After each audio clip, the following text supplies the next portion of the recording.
करिए। मुझे तो यूँ लगता है कि हमें बाकी चीज़ों पे ध्यान कभी देना ही नहीं चाहिए।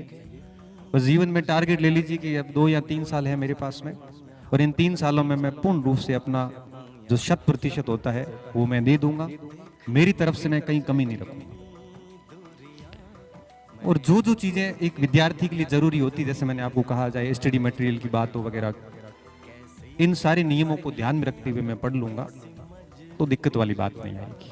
और मैं आपको दावे के साथ कह सकता हूं कि अगर इन छोटी छोटी बातों को ध्यान रखते हुए अगर आप 1-2 साल मेहनत करते हैं, तो मैं बहुत विश्वास के साथ कह सकता हूं कि आप विदिन 2 या 3 साल के अंदर बहुत अच्छी जगह पे होंगे।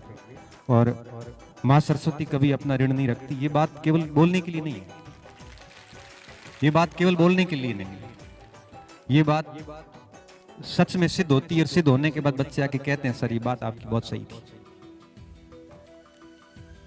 क्योंकि ऐसी हवा में हम बात नहीं करते। आप अपने आप को पढ़ पढ़ के जिस स्तर का बनाओगे, उस स्तर पर आप देर सवेर 1 साल 2 साल बाद डेफिनेटली जाओगे। तो अपने आप को बनाने पे फोकस कीजिए, क्योंकि जितना अपने को बनाओगे ना, उतनी उस जगह पे आप स्वतः ही चले जाओगे।